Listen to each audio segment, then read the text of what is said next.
Esta noche entonces vamos a prepararnos para escuchar al pastor Esteban. Él es del Perú, casado en Guatemala, viviendo en Guatemala. Asiste en esta congregación el culto de las 11 y ya lo conocen muchas personas. Esteban es un hombre que conoce la palabra del Señor. Así que Esteban, venga para acá y nos bendice con esa palabra. Amén. Buenas noches, hermanos. Hace más o menos 22 años el Señor me ha permitido experimentar en misiones algo interesante. Teníamos un equipo de 17 personas trabajando en misiones. Hemos trabajado muchos años en misiones en la selva amazónica, en un barco, se llama El Evangelista, porque hasta ahora existe el barco, solo que otra tripulación. Y éramos 17 la tripulación en ese entonces. Y el timonel número uno, el marinero número uno, que es el timonel que maneja el barco, él se llama Aurelio Ramírez. Yo le conocí a él, ya le conozco a él como hace más de 30 años. De hecho, él me enseñó a nadar. Él me enseñó algunas cosas de sobrevivencia a los 12 años, porque mi primera experiencia misionera fue a los 12 años. Me embarcaron casi como los chinos en cajón al barco porque estaba prohibido llevar niños. Pero yo fui a los 12 años y a esa edad él ya empezó nuestra amistad.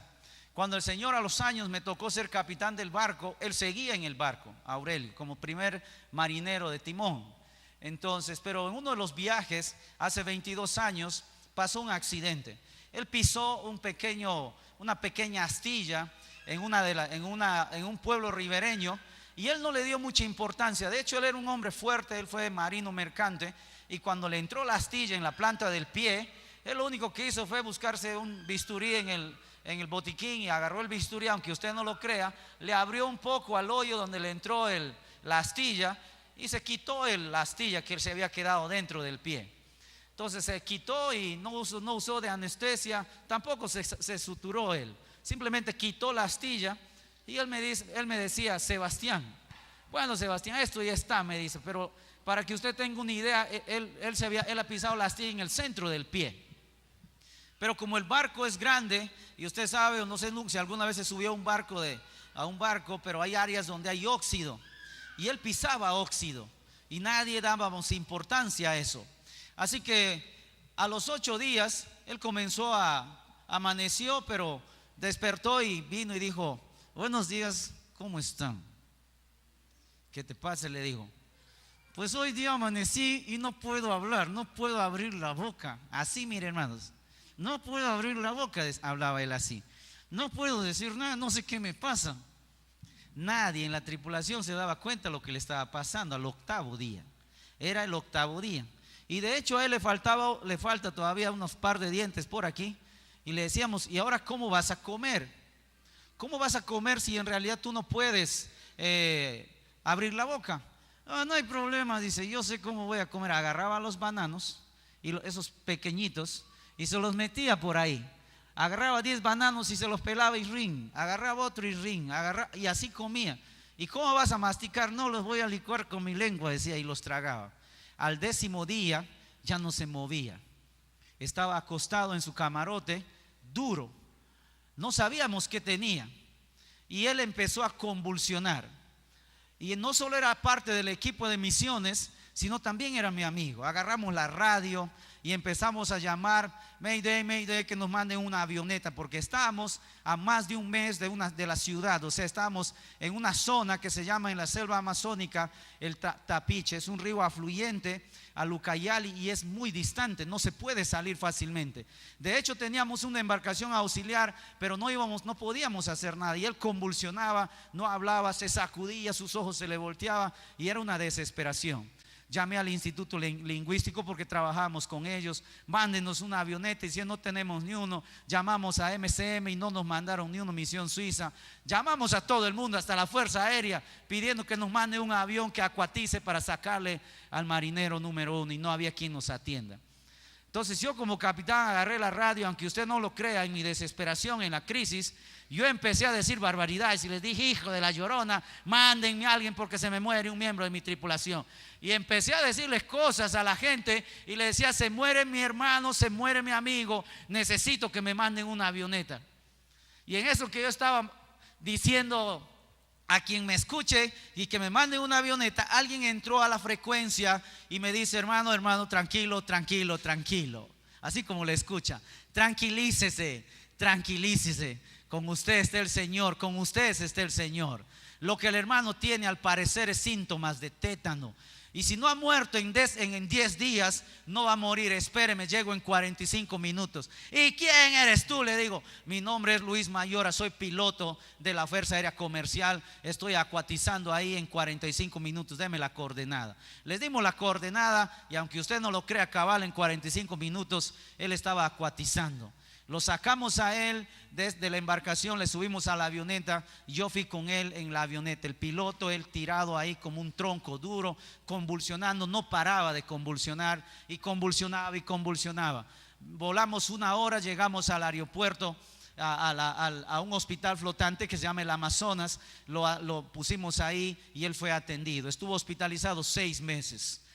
Gracias a Dios no murió, pero los médicos dijeron: este hombre cuando salga de la sala va a tener problemas de demencia, etcétera, etcétera. Y estaban admirados porque no había muerto, porque tenía síntomas de tétano. Hoy él está vivo, sigue trabajando en misiones y está sirviendo al Señor. Pero lo que quiero decirles es que en mi desesperación, en mi momento de crisis, y creo yo que aún a usted le puede pasar eso, me olvidé de un montón de cosas. Y empecé a sacarles hasta Los Ángeles a todo el que me escuchaba, porque nadie era capaz de responderme. Y me enojé con el encargado del aeropuerto del Instituto Lingüístico, porque había un americano y me decía: Esteban, no hay avión, y si se muere, que lo entierren ahí. Y eso me desesperaba tanto, pudiendo mandar una avioneta. Y yo sabía que podía venir una avioneta, pero no salía la avioneta. Pero gracias a Dios apareció alguien que yo nunca había conocido. Y de hecho, cuando le pregunté al tiempo: ¿y usted, hermano Luis? Porque era creyente. De hecho, el piloto: yo también soy hermano, me dijo por la radio. No se preocupe, yo voy a llegar. No es mi ruta, pero yo voy por ahí. Entonces, la cosa es que él llegó. Mi amor, toma esto, que alguien molesta aquí. Gracias, hermano. Bueno, usted no es mi amor, pero no importa. Entonces, era un momento difícil y de crisis que me desesperé tanto que no supe qué hacer, pero gracias a Dios él apareció cabal en el momento. Y ha pasado ya más de 25 años o 22 años de eso, y él está ahí vivo por la gracia de Dios. Y hemos hecho una amistad tan grande con Luis, y él está jubilado también. Luis Mayor es un piloto comercial. ¿Y a qué me refiero? ¿Por qué comparto esto de las misiones?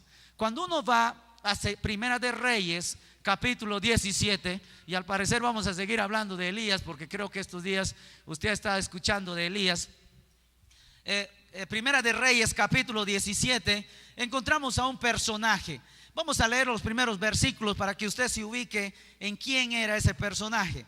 Dice Primera de Reyes, capítulo 17, versículo 1 y 2, dice: entonces Elías Tisbita, que era de los moradores de Galaad, dijo a Acab: vive Jehová Dios de Israel, en cuya presencia estoy, que no habrá lluvia ni rocío en estos años, sino por mi palabra. Y vino a él palabra de Jehová diciendo: apártate de aquí y vuélvete al oriente. Apártate de aquí y vuélvete al oriente.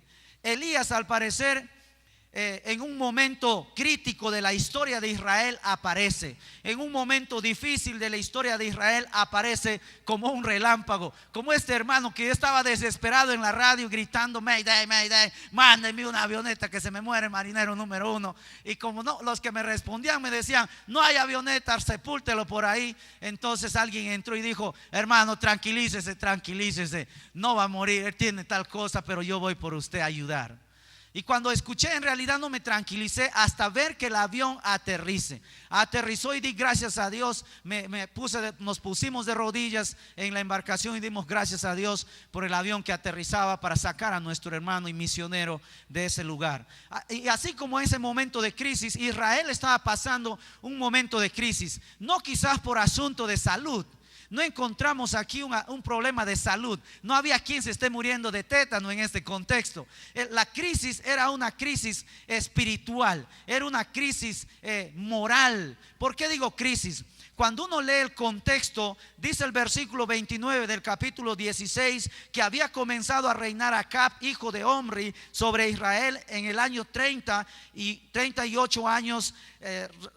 Y comenzó a reinar, y reinó Acab, hijo de Omri, sobre Israel en Samaria 22 años. Y Acab, hijo de Omri, hizo lo malo ante los ojos de Jehová, más que todos los que reinaron en Israel antes que él. Este rey que había entrado era un rey pagano, era un rey que estaba apartado en su corazón de Dios. Pero no solo él, si uno lee el contexto, aún su padre Omri también era un pagano.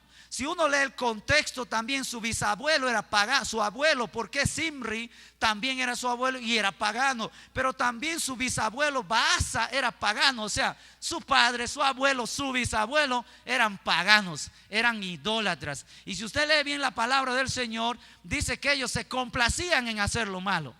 Y cuando uno cuenta los años, ya había pasado más de 60 años que el pueblo de Israel estaba en crisis espiritual, en una crisis terrible. En esa crisis terrible aparece Elías como un relámpago, así, ¡fum! Entra a la escena bíblica y empieza, dice: entonces Elías Tisbita, que era de los moradores de Galaad, de la nada aparece. Elías se mete con toda la fuerza en medio de la escena, una escena que se caracteriza por una escandalosa maldad, por una escandalosa inmoralidad, por una crisis espiritual terrible. Era peor que el tétano, era una crisis bárbara. Y cuando uno hace un análisis de estos dos versículos, o del solo el primer versículo, uno encuentra en realidad tres cosas allí, tres factores muy importantes de este personaje llamado Elías. Número uno, encuentra su nombre, ¿sí? Ahorita lo explico. Número dos, encuentra su origen, ¿sí? Y número tres, encuentra su estilo de predicación. Encuentra su estilo. Voy a repetir, tres factores claves encontramos aquí. Número uno, encuentra su nombre, su origen y su estilo de predicación. Eso nos va a enseñar muchas cosas, pero básicamente nos va a presentar a Elías como un instrumento divino de confrontación, a Elías como un instrumento poderoso en las manos de Dios, que aparece en un momento de crisis en la historia de Israel. ¿Y qué quiero decir con esto? Cuando hablamos de su nombre, la palabra hebrea para Dios en el Antiguo Testamento es Elohim, que a veces se abrevia como él, ¿sí? En el Antiguo Testamento es Elohim, pero a veces se traduce o se abrevia como él. La palabra Jab, J-A-B, Jab, es la utilización para Jehová. O sea, Elías en hebreo significa Elijab. Elijab. Aquí la palabra Dios significa, o sea, Dios Jehová. O sea, podemos decir que Elías significa Dios y Jehová, pero en medio está una I.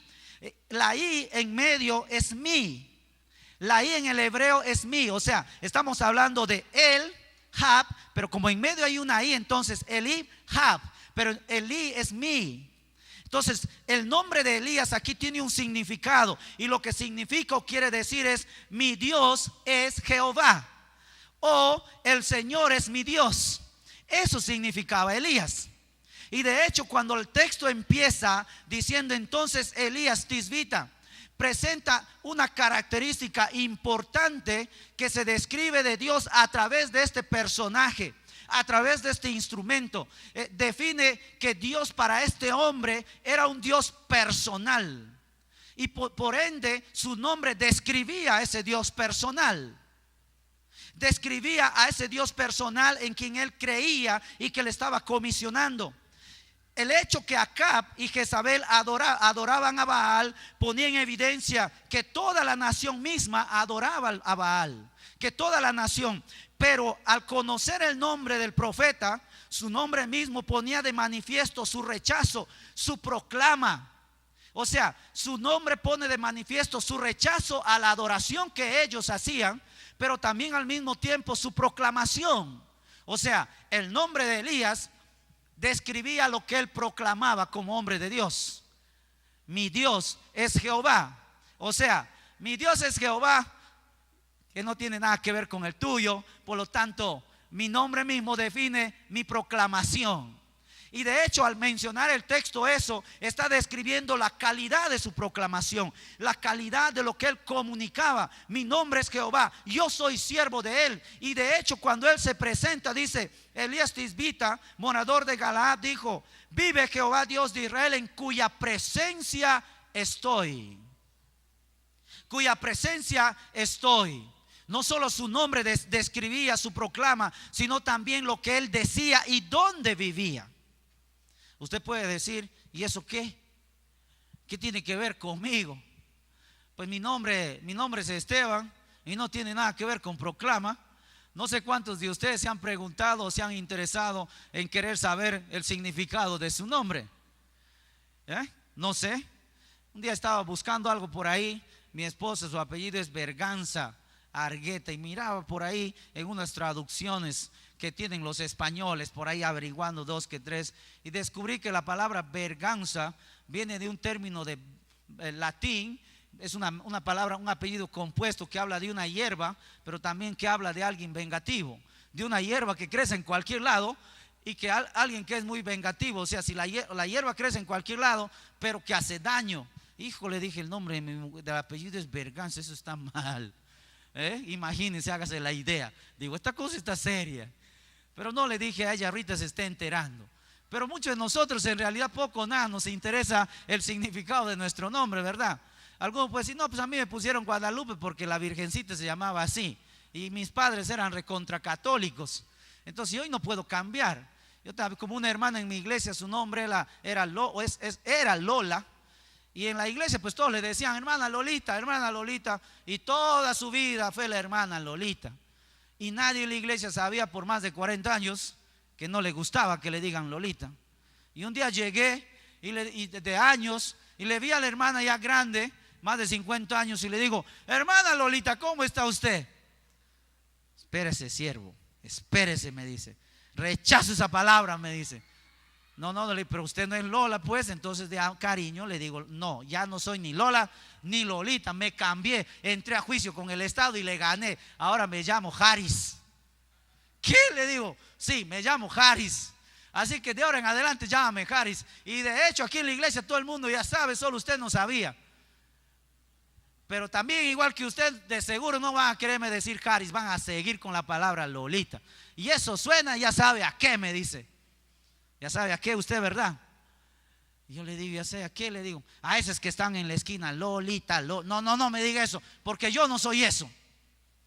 Yo soy Haris. ¿Usted sabe cómo se llama? ¿Qué significa? El nombre de Elías describía su proclama, describía lo que él anunciaba. Pero ¿sabe qué? No importa en realidad su nombre. No importa lo que signifique su nombre. Pero una de las cosas que nosotros hemos recibido según la palabra, y lea conmigo en Efesios, abra su Biblia allí en Efesios capítulo 1, y esto es tremendo. Efesios capítulo 1, mira lo que dice el versículo 3. Dice: bendito sea el Dios y Padre de nuestro Señor Jesucristo, que nos bendijo con toda bendición espiritual en los lugares celestiales en Cristo, según nos escogió en Él antes de la fundación del mundo, para que fuésemos santos y sin manchas delante de Él, en amor habiéndonos predestinado para ser adoptados hijos suyos por medio de Jesucristo, según el puro afecto de su voluntad, para alabanza de su gloria, de su gracia, con la cual nos hizo aceptos en el amado, en quien tenemos redención con su sangre, el perdón de pecado según las riquezas de su gracia. Pero mire lo que dice Pablo. Pablo dice que Él nos bendijo, y tan grande era su bendición, dice el versículo 3, que nos escogió, y no solo eso, sino que nos llamó, dice, nos invitó y nos llamó a ser santos y sin mancha delante de Él. O sea, nos escogió, nos adoptó y nos dio una nueva identidad. Si antes te llamabas o me llamaba Esteban, pecador, contaminado, muerto en sus delitos y pecados, pues ahora por la gracia soy Esteban Santos y sin manchas. ¿Me explico? Tengo una nueva identidad. Y Pablo desarrolla esa nueva identidad. Pablo explica esa nueva identidad que tiene el creyente en Cristo. ¿Sabe usted? Somos justificados.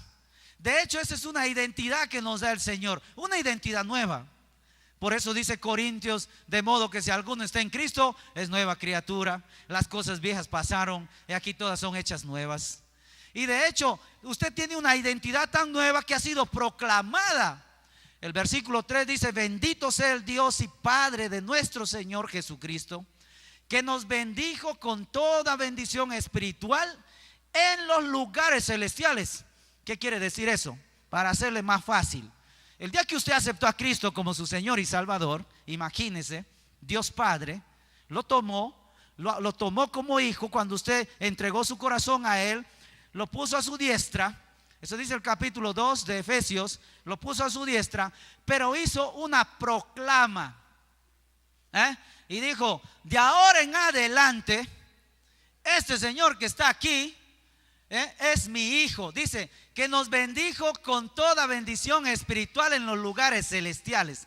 Todos los lugares celestiales, en todas las dimensiones, visibles e invisibles, saben y conocen que eres propiedad de Dios. ¿Por qué? Porque eres santo y sin mancha. ¿Me explico? Diga amén, porque así somos. Es nuestra nueva identidad en Cristo. Por eso es que Pablo llega a Gálatas y dice: ya no vivo yo, sino Cristo vive en mí. Y lo que ahora yo lo vivo en la carne, lo vivo en la fe del Hijo de Dios.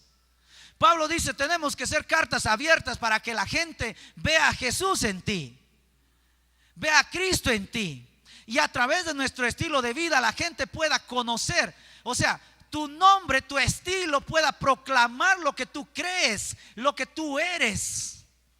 Amén, hermanos. En el caso de Elías, pues se llamaba Elías. Pero usted así se llame, ¿qué? Usted puede decir: bueno, me llamo Guadalupe, pero sabes, esa cosa me puso mi padre por antes. Pero ahora soy nueva criatura y tengo una nueva identidad. Hoy tengo una comisión diferente. Soy santo, soy hijo de Dios.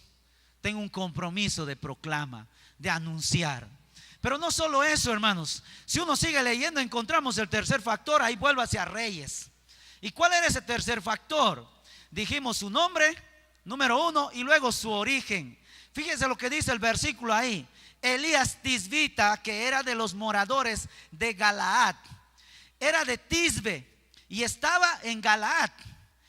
Tisbe y estaba en Galaad. El lugar de Tisbe es desconocido. De hecho, no encuentra usted información en la Biblia para la región de Galaad. O sea, Tisbe se supone que está todo en la región norte de Galacia, en la parte norte de Israel, muy arriba.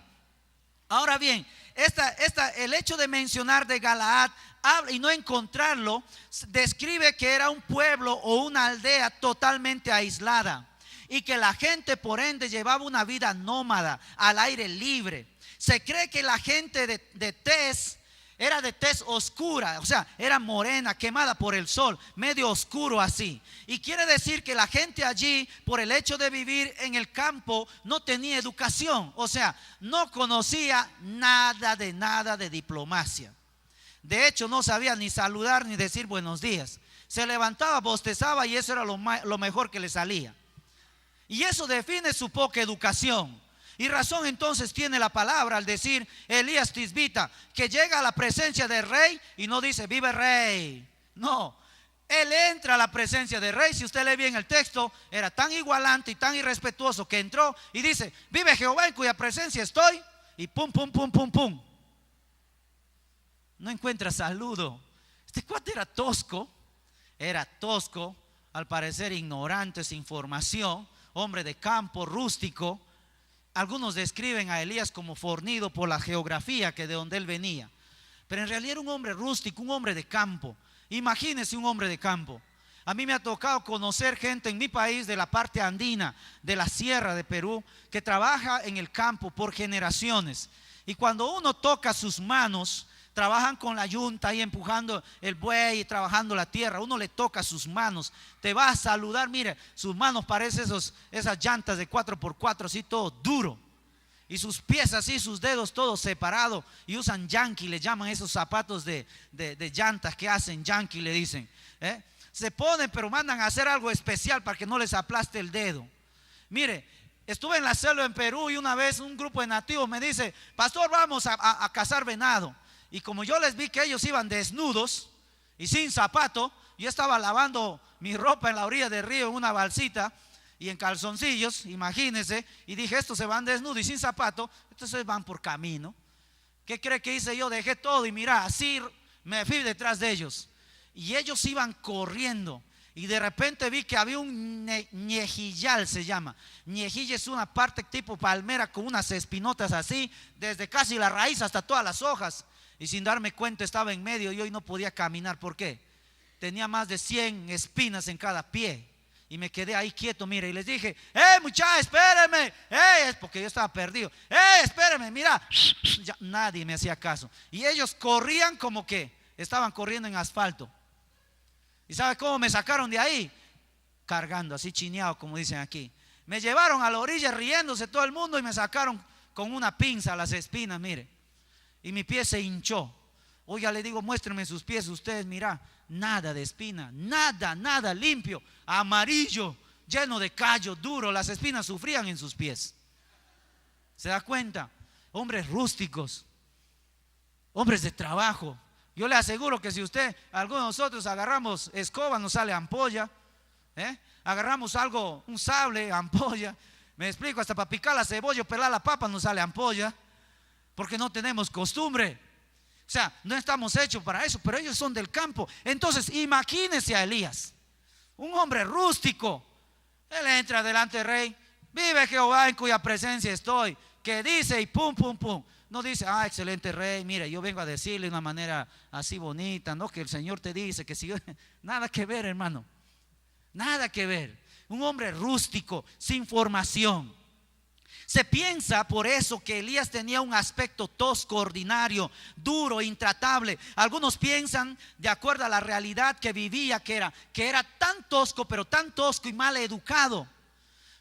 Mal educado que no le importaba si era hombre o mujer, de hecho. Era tan mal educado que no sabía pedir nada, por favor. Si usted lee la palabra para que usted se ubique con eso, mire lo que dice en el versículo 8.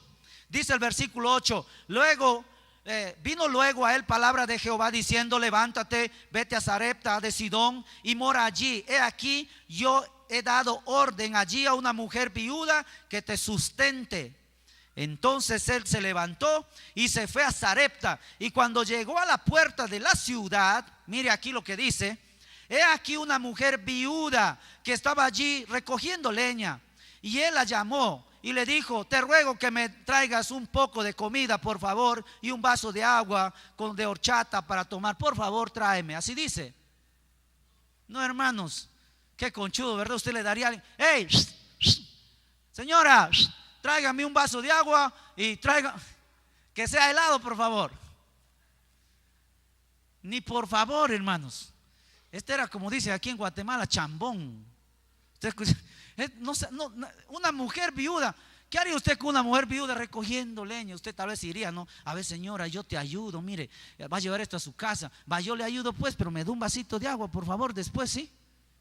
Nada, este cuate llega a la puerta, ve a la señora ahí: hey, tráigame un vaso de agua. Ni saludó. Y si usted sigue leyendo, cuando le dice: señora, le dice, tengo hambre, prepárame tal cosa. Y la señora le dice: pero señor, le dice, con la justa yo tengo una tacita de aceite y un poquito de harina. Pues está bueno, haz primero para mí y después para ti. Mira, era tosco el hombre. Era un hombre tosco, rústico. Entonces, ¿por qué? Porque el hecho de que la palabra dice que era de Tisbe. Y usted puede decir: no, pues yo no soy así. Yo pisé universidad, yo saqué carrera. Pues bienaventurado usted, terminó bachillerato, sacó ciencias y letras. A saber, Elías no sacó nada. Pero sabe una cosa, Dios le usó. ¿Se da cuenta? Dios le usó. Si la Biblia describe que era de Tisbe, de la región de Galaad, es para que tú y yo nos enteremos que la gente de ese lugar era gente rústica, sin formación, y sin educación, pero que Dios los usa. Cuando uno lee a los profetas, no solo a Elías, sino a todos los del Antiguo Testamento, usted va a encontrar 2 que 3 que tienen buena formación. Moisés, que pisó universidad; a Abraham, que estaba más perdido que la llorona, porque ese cuate no pisó nada de escuela, solo le llamó el Señor y va. Moisés, el universitario, pues yo me imagino un gran doctor, ¿verdad? ¿Quién otro? Bueno, Esdras, que era también un letrado en la ley, con formación. ¿Y qué era Jonás? ¿Era una eminencia? No. ¿Qué era Ageo? Era una eminencia. ¿Quién era el que salió detrás de la buey? Leyó la palabra.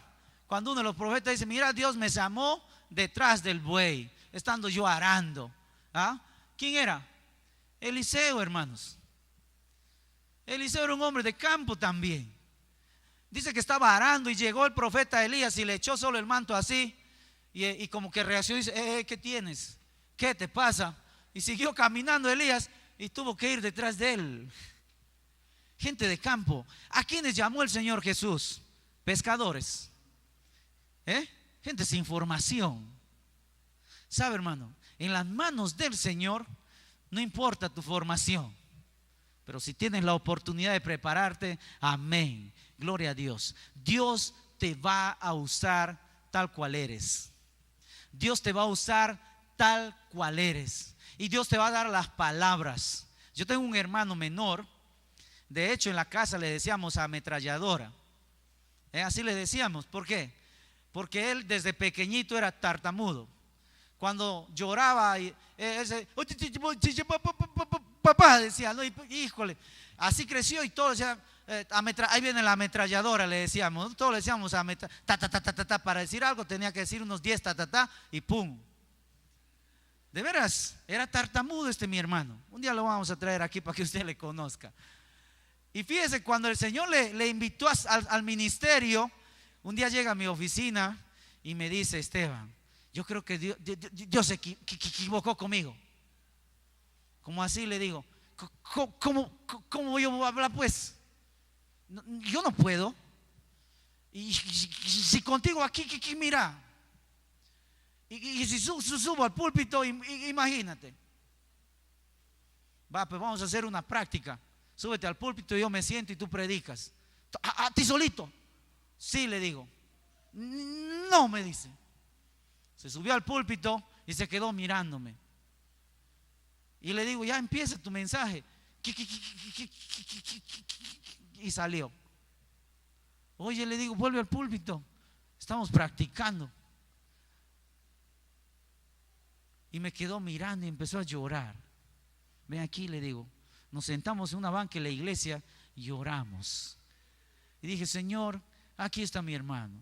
Yo sé que no le has llamado al ministerio porque no le has llamado.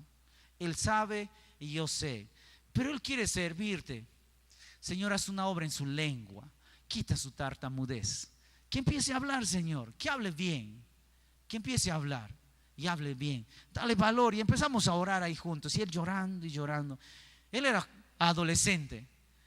El año 2000 le invité a venir a Guatemala a estudiar. Yo pastoreaba la iglesia Filadelfia. Cuando él llegó y me saludó en el aeropuerto y me dice: hola hermano, ya hablo mejor, me dice. Pero siempre decía, tenía que hacer para aquí mostrar. Y sabe, hermano, bueno, vino para ser pastor de misiones en la iglesia donde yo estaba pastoreando.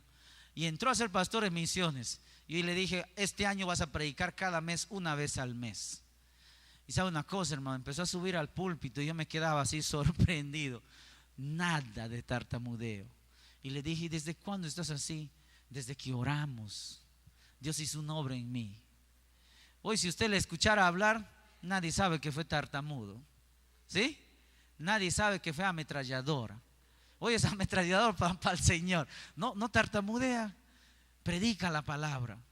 Y él sirve al Señor por gratitud, por lo que Dios hizo en su vida. Dios le restauró, le sanó. Un día le voy a contar por qué. Entonces Dios hizo una obra.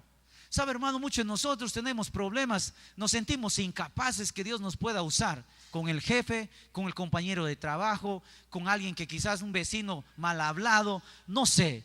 Pero sabe que no interesa, usted ore al Señor y dígale: Señor, ayúdame, pon palabras en mi boca. Yo quiero ser un instrumento en tus manos.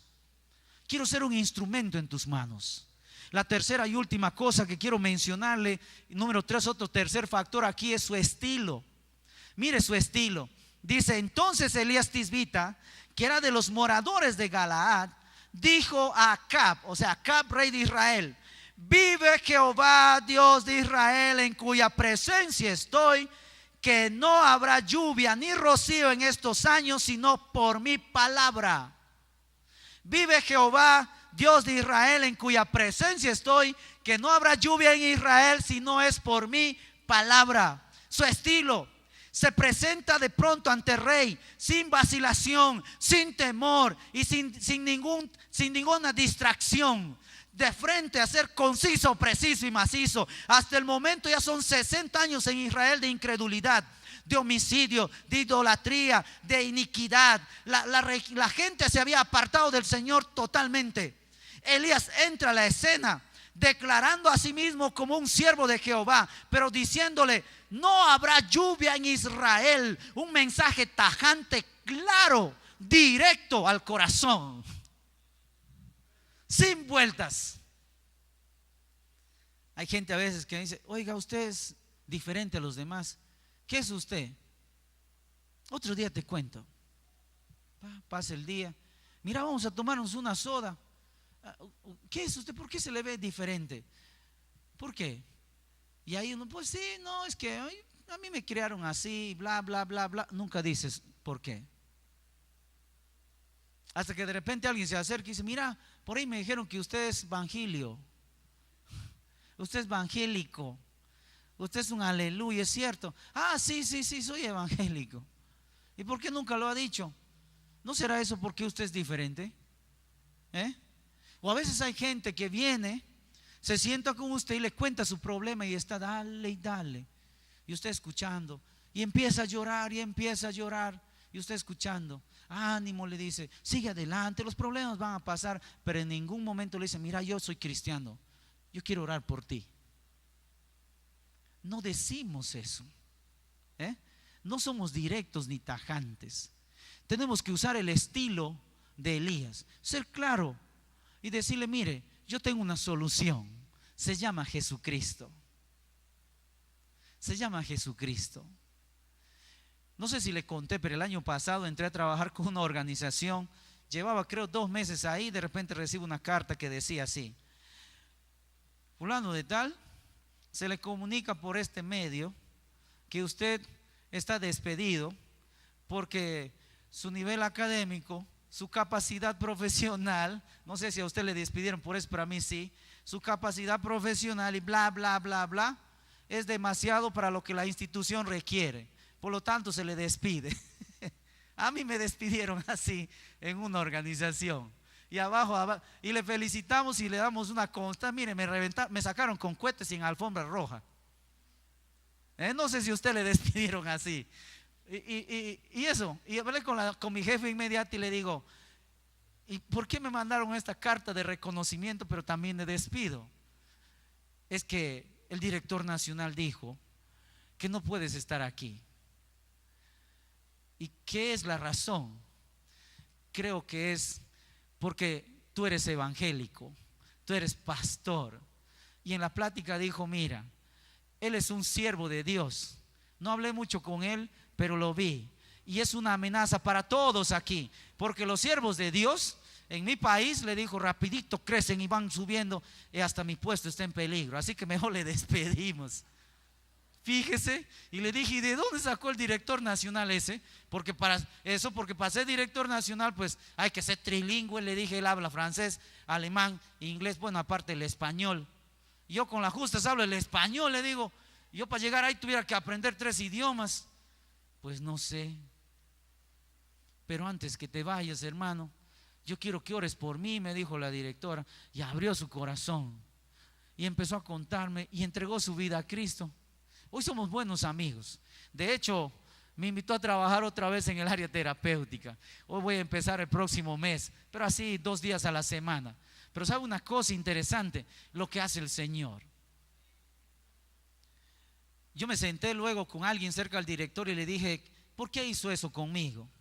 El estilo, hermano, el estilo. ¿A qué se refiere? Es que usted no da muchas vueltas. Yo me pregunto, todos somos así. Yo le digo a mi esposa, yo no quiero ser así. A veces no sé si ofendo aún cuando predico, pero en realidad es así. Es como cuando se pararon un día la jefa de presupuesto y dijo, la meta este año es $47,000. Y empezó a lanzar su desafío, y según ella muy animada y desafiando a todo el mundo ahí. Y yo les miré a todos, y todos ahí sí expectantes por $47,000, que era la meta. Entonces yo levanté mi mano, disculpa, le digo, fulana, una preguntita, ¿en cuánto tiempo vamos a juntar $47,000 en todo el año? Empezamos en enero y terminamos en diciembre, y te cuento que el año pasado, de los 40 y tantos que necesitamos, solo juntamos como 15,000. O sea, ese es un gran desafío. Disculpa, le digo, pero $47,000 juntar en Guatemala.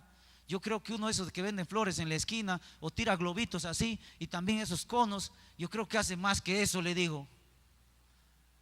La gente aquí en Guatemala es bien generosa. Usted se pega un filete de carne aquí, se sube al bus y solo hace esto y dice, me metieron un cuchillo, necesito ayuda médica. Mire cómo le dan pisto. Así le digo. Mire, así le dije en la reunión, fíjese. Yo disculpe la expresión, pero yo burro, ignorante, ¿no?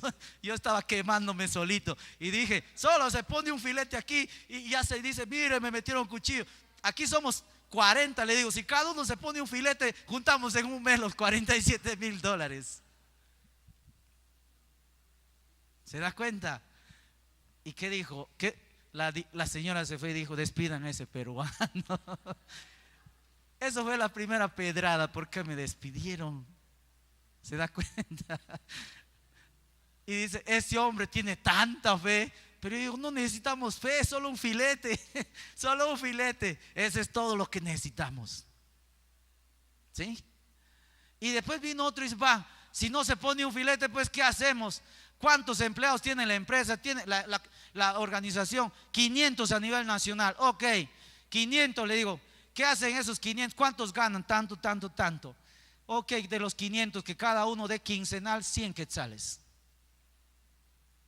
Segundo piedrazo. ¿Quieres saber el tercero?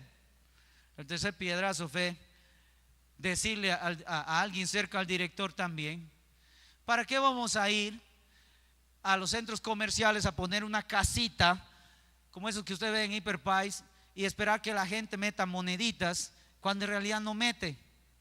Pudiendo ir a la parada, a la entrada del centro comercial y decir, señores, somos parte de una organización, aunque usted no lo cree, se llama así, no le digo su nombre, se llama así, pero es necesitado. Trabajamos con niños, ayudamos a niños con trauma y así, colabore con tal cosa, mire. Empezando desde el director nacional hasta el barrendero. Todos tenemos que irnos, porque si todos nos van a meter amor al prójimo por las venas, pues hay que evidenciar ese amor haciendo sacrificios humanitarios. Este no debe estar aquí. Este nos está predicando religión, mire. Yo en ningún momento les hablé de Cristo.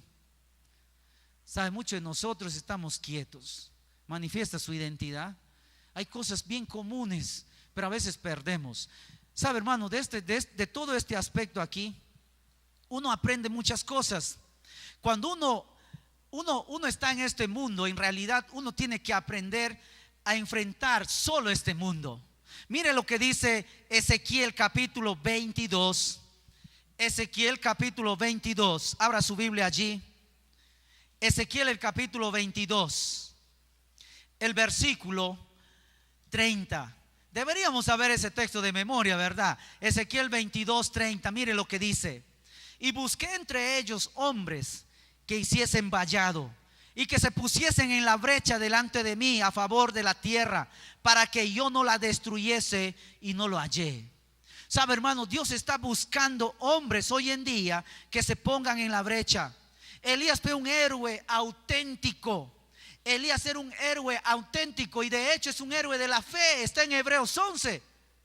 Es un héroe de la fe. Era auténtico, era genuino, tenía un estilo directo. Muchos cantamos ese coro radicales, pero de radicales no tenemos nada. Y de hecho hoy es la noche misionera. Y usted dice, pues el pastor no está hablando nada de misiones. Pues le cuento, cada uno de nosotros somos un misionero, somos un profeta.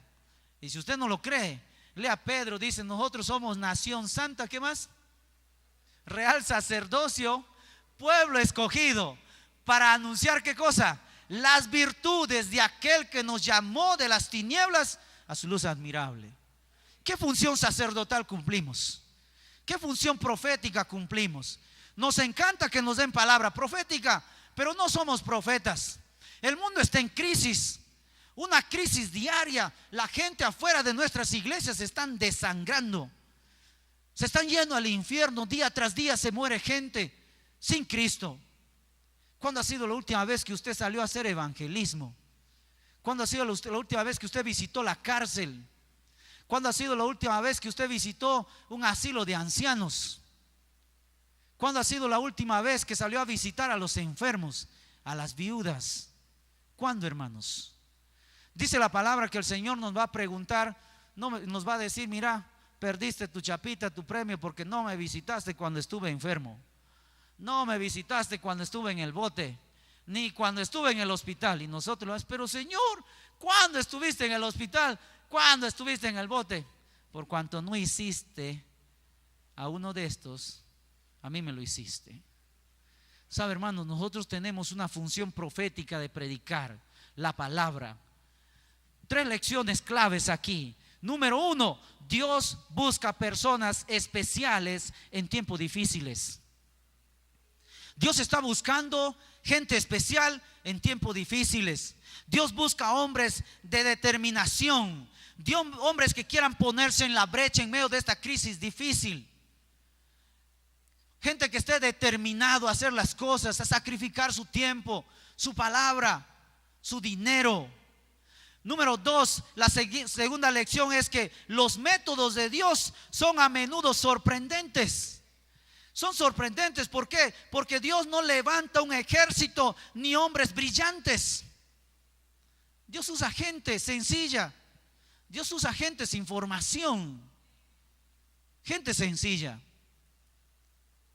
Cuando estábamos cantando aquí, me salieron las lágrimas, porque honestamente cada tiempo me acuerdo y lloro por los que fueron mi equipo. Trabajamos 12 años en misiones, gente sencilla. En mi equipo yo tenía mecánicos, electricistas, zapateros, un ex drogadicto y convicto. ¿Qué más tenía? Un leñador tenía en mi equipo, un marinero mercante.